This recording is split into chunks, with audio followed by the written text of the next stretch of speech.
எங்க ஊர்ல திருடங்கையில சாவி அப்படின்னு சொல்லுவாங்க அப்படின்னு ஒரு பழமொழி சொல்லுவாங்க.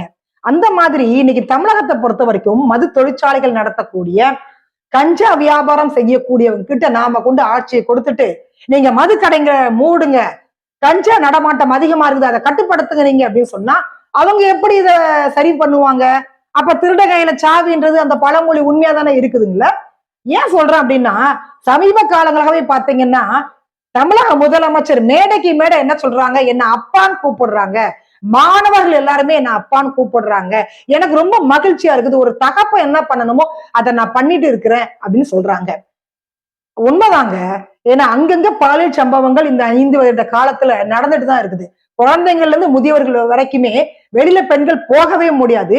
அப்படி ஒரு காலகட்டத்துல அந்த சம்பவத்துல பாதிக்கப்படக்கூடிய பெண்கள், குழந்தைகள் எல்லாம் வந்து அப்பா அப்பான்னு தான் கத்துறாங்க, கதறாங்க.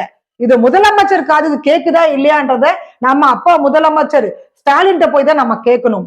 சோ அந்த மாதிரி சமீப காலங்கள்ல இந்த போதை நடமாட்டம் என்பதை கட்டுப்படுத்தவே முடியாத ஒரு தோல்வி அரசாக இன்னைக்கு திமுக அரசு உள்ளது. சட்டம் ஒழுங்கு கேட்கவே தேவையில்லை, சந்தி செரிக்குது. காவல்துறை வந்து தமிழக அரசோட ஏவல் துறையாக இன்னைக்கு செயல்பட்டு கொண்டிருக்கிறது, இல்ல அவங்களுடைய கடன்கள் கட்டப்பட்டு இருக்கிறதா என்ற ஒரு கேள்வியை வந்து இன்னைக்கு பொதுமக்கள் சமூக வலைதளங்கள்ல வைக்கிறத நம்ம பார்த்துட்டு இருக்கிறோம். ஏன்னா இப்ப நடந்த அந்த பாலியல் சம்பவம் அண்ணா யூனிவர்சிட்டி, சென்னை அப்படின்னாலே அண்ணா யூனிவர்சிட்டி மிகப்பெரிய ஒரு அடையாளம்ங்க. அந்த அண்ணா யூனிவர்சிட்டிக்குள்ள ஒரு மாணவி நடமாட முடியல. அந்த மாணவிய பக்கத்துல பிரியாணி கடை போட்டிருந்த ஒரு ஞானசேகரன் என்ற டிஎம்கே சார்ந்த ஒரு நபர் பாலியல் பலாத்காரம் செய்துட்டு ஒரு சாருக்கு போன் பண்றாருங்க. அந்த சார் யாருன்றத நம்ம இபிஎஸ் இதுவரைக்கும் கேட்டுட்டு இருக்கிறாங்க, பதில் கிடைக்கல. யாருமே சொல்லவே இல்லை. உங்க கனவு என்ன சொல்லுங்க, நான் நிறைவேற்றுறேன் அப்படின்னு இப்ப முதலமைச்சர் சொல்றாங்க. எங்க கனவு என்ன தெரியுங்களா?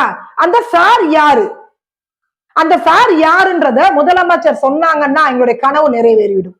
அதுவும் போக ஞானசேகரன் டிஎம்கே உடைய ஆளா அப்படின்னு கேட்டா இல்லங்க ஆதரவாளர் அப்படின்னு சொல்லிடுவாங்க. அதுக்கப்புறம் அடிப்படை உறுப்பினர்ல இருந்து நாங்க நீக்கிட்டோம்னு சொல்லுவாங்க. பாத்தீங்க அப்படின்னா ஞானசேகரனுக்கு குண்டாஸ் போட்டிருந்தாங்க, கிட்டத்தட்ட 33 வருடங்கள் ஆயுள் தண்டனை வந்து கொடுத்திருந்தாங்க. இப்ப சமீபத்துல குண்டாச ரத்து பண்ணிட்டாங்க. இன்னும் கூடிய சீக்கிரத்துல அவர் வெளியில வந்தாலும் நம்ம வந்து ஆச்சரியப்படுவதற்கு இல்ல. ஏன்னா குன்றத்தூர்ல ஹாஷினோட வழக்கு பாத்தீங்கன்னா அப்படிதான் ஆயிடுச்சு. அந்த பையனுக்கு மரண தண்டனை கொடுத்தாங்க, பார்த்து அந்த பையன் ரிலீஸ் ஆகி வெளியில வந்துட்டாங்க.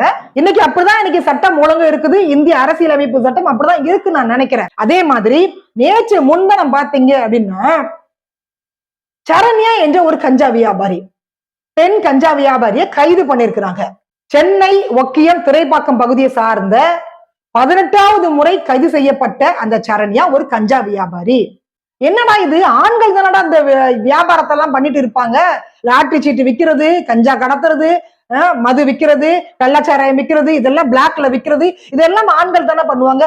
பெண்கள் எப்ப ஆரம்பிச்சாங்க அப்படின்னா இது விடியல் அரசுங்க, திராவிட மாடல். இதெல்லாம் நடக்கலன்னு நமக்கு ஆச்சரியம். ஏன்னா இன்னைக்கு ஆண்களுக்கு பெண்கள் சமம் அப்படின்னு மேடைக்கு மேடை பேசிட்டு இருக்காங்கல்ல, பெண் சுதந்திரம் பெண் சுதந்திரம், அதனாலதான் சுதந்திரமா நாங்க வந்து கஞ்சா வித்துட்டு இருக்கோம் அப்படின்னு அந்த லேடி வந்து கஞ்சா வித்து இருக்கிறாங்க. சரிங்க, சரண்யா கஞ்சா வியாபாரி, பக்கத்துல ஒரு அமைச்சர் இருந்து ஆகணும்ல, யார் அந்த அமைச்சர் தெரியுங்களா? கண்டிப்பா உங்களுக்கு தெரிஞ்சிருக்கும். முன்னாடி ஞானசேகரன் பக்கத்துல யார் இருந்தாங்க, நல்லா திங்க் பண்ணி பாருங்க. ஞானசேகரன் வீட்டுல போயிட்டு பிரியாணி யார் சாப்பிட்டாங்க? ஆமாங்க, நம்மளுடைய மாரத்தான் அமைச்சர். அவர் வந்து சுகாதாரத்துறை அமைச்சர் என்பதை தாண்டி மாரத்தான் இருக்கு இல்லையா, அதற்கான அமைச்சர் தான் அவரு. ஞானசேகரன் வீட்டுல போயிட்டு பிரியாணி சாப்பிட்டதும், அவர் கூட நின்று புகைப்படம் எடுத்ததும், சிரிச்சு சிரிச்சு பேசுனதெல்லாம் நம்ம சமூக வலைத்தளங்கள்ல பார்த்திருப்போம் தானே. அதே மாதிரிதான் கஞ்சா வியாபாரியான சரண்யா பக்கத்துல நின்று அமைச்சர் வந்து போஸ் கொடுத்துட்டு இருக்கிறாரு. பக்கத்துல நம்முடைய திமுக மண்டல் நிர்வாகி மதியழகன் அவரும் வந்து பக்கத்துல நிக்கிறாரு. இந்த புகைப்படம் வந்து இப்ப வைரலா வந்துட்டு இருக்குது. புரட்சி தலைவி அம்மா சொல்லுவாங்க, தமிழகத்தை பொறுத்த வரைக்கும் அண்ணா திமுக ஆட்சிக்கு வந்துட்டாங்க அப்படின்னா இங்க இருக்கக்கூடிய ரவுடிகள் எல்லாம் ஆந்திரா பக்கம் போயிடுவாங்க அப்படின்னு சொல்லுவாங்க. ஆனா திமுக ஆட்சியை பிடிச்சாங்க அப்படின்னா எல்லா மாநிலங்களும் இருக்கக்கூடிய ரவுடிகள் எல்லாம் ஒட்டுமொத்தமாக தமிழகத்துக்கு வந்துருவாங்க. அந்த அளவுக்கு இங்க சட்டம் ஒழுங்கு என்பது மிகப்பெரிய ஒரு கேள்விக்குறியாக உள்ளது. சின்ன குழந்தைங்க வெளியில நடமாட முடியலங்க, போக முடியல. வயதான பாட்டி பெண்கள் யாருமே வெளியில போகவே முடியாதுங்க. அதே மாதிரி இந்த 4.5 வருட கால ஆட்சியில பாத்தீங்க அப்படின்னா பாளையங்கோட்டையில அரசு பள்ளி மாணவர்கள் கையில மது பாட்டில் இருக்குது. சின்ன சின்ன பசங்கள்லாம் அருவா தூக்கிட்டு ரீல்ஸ் போட்டுட்டு இருக்கிறாங்க. எல்லார் கையில இன்னைக்கு கஞ்சா என்பது வந்து அமோகமாக விற்பனையாகி கொண்டிருக்கிறது. இதை யார் கட்டுப்படுத்தணும் என்ற ஒரு கேள்வி நமக்கு வந்துட்டே இருக்குதுங்க.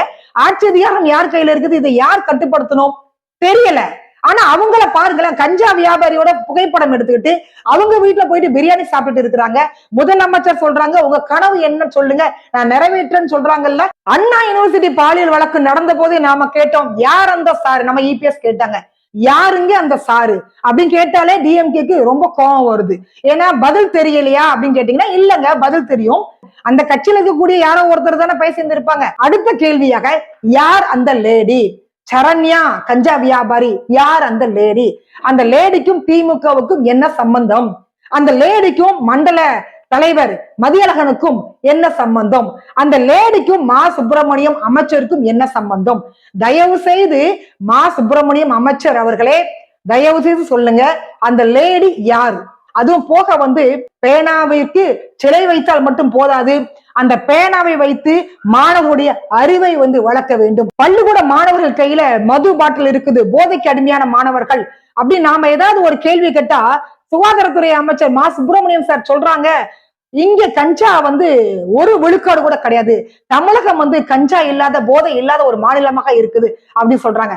ஆனா நேற்று முன்தினம் அந்த புகைப்படத்துல கஞ்சா வியாபாரியுடன் பக்கத்துல மா சுப்பிரமணியம் அமைச்சர் நிக்கிறாங்க. அவங்களுக்கு கஞ்சா அப்படின்னா என்னன்னு தெரியலையா, இல்ல போதை பொருள் அப்படின்னா என்னன்னு தெரியலையா அமைச்சருக்கு? நமக்கு தெரியல, அது நமக்கு விளக்கல. குடிச்சா போதை ஏறுமா ஏறாத இந்த கேள்வி நம்ம பல முறை கேட்டாச்சு, அதற்கு பதில் வரவே இல்லை. அது அவங்களுக்கு தெரியுமா தெரியாத, அதுவும் நமக்கு விளங்கவே இல்லை. இங்க பாத்தீங்க அப்படின்னா, இந்த கஞ்சா வியாபாரியுடன் தொடர்பு இருக்கக்கூடிய அமைச்சர்கள், அதிகாரிகள், என்ன திமுக கட்சி நிர்வாகிகள், இவங்களை குறித்த தகவல் எல்லாம் தலைமைக்கு தெரியுமா தெரியாதா, முதல்வர் ஸ்டாலின் அவர்களுக்கு தெரியுமா தெரியாதா, நமக்கு தெரியல. அது அந்த அளவுக்கு இங்க நேரடியாக அமைச்சர்களை தொடர்புல இருக்குத பார்க்கும் பொழுது சட்டம் ஒழுங்கு எவ்வளவு அழகா இருக்குது இந்த ஆட்சியில, இந்த வெடியல் ஆட்சியில, இந்த திராவிட மாடல் ஆட்சியில. அதே மாதிரி அமைச்சர்கள் எந்த அளவுக்கு களத்துல இறங்கி வேலை செய்யறாங்கன்றதை நம்ம பார்த்துட்டு இருக்கிறோம். தமிழகத்தை பொறுத்த வரைக்கும் திமுக ஆட்சிக்கு வந்த பிறகு போதை பொருள் என்பது, போதை விற்பனை என்பது, கஞ்சா விற்பனை என்பது அமோகமாக இன்னைக்கு நடந்து கொண்டிருக்கிறது. இது பொதுமக்கள் எல்லாருக்கும் நல்லாவே தெரியுங்க.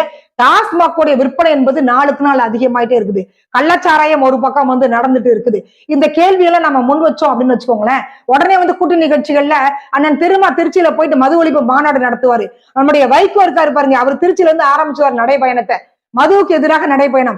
யாரை ஏமாத்துறீங்க நடைபயணம் மேற்கொள்றீங்கன்னு புரியல. மது கடைகள் இருக்கணுமா வேண்டாமா என்ற முடிவை எடுக்கக்கூடிய அதிகாரம் யாருக்கு இருக்குது? மாநில அரசாங்கத்துக்கு இருக்குது. இன்னைக்கு பாஜக ஆளக்கூடிய மாநிலங்கள்ல கிட்டத்தட்ட 4-5 மாநிலங்கள்ல மதுக்கடைகள் கிடையாது. மதுக்கடைகள் நாங்க மூடப்படும் சொன்னீர்களே, செய்தீர்களா என்ற ஒரு கேள்விதான் நம்ம முன்வைக்கணும். அதையும் தாண்டி முதல்வர் ஸ்டாலின் ஐயா மேடை மேடையா போய் சொல்றாங்க, போதைய பழக்கத்துல ஈடுபடாதீங்க அப்பா, நான் கெஞ்சி கூத்தாடுறேன், போதைய பழக்கத்துல ஈடுபடாதீங்க. முதல்வர் ஸ்டாலின் அப்பா, உங்களுக்கு தான் அந்த கேள்வி, குடிச்சா போதை ஏறுமா ஏறாதா அப்பா, நீங்க தான் பதில் சொல்லணும். அதே மாதிரி யார் அந்த சாரு, யார் அந்த லேடி, எங்கே அந்த பையா? இந்த கேள்விக்கு சுகாதாரத்துறை அமைச்சர், மாரத்தான் அமைச்சர் மா சுப்பிரமணியம் சார் பதில் சொல்லுவார் அப்படின்னு நான் எதிர்பார்க்கிறேன். சோ மீண்டும் சந்திக்கலாம். நன்றி, வணக்கம்.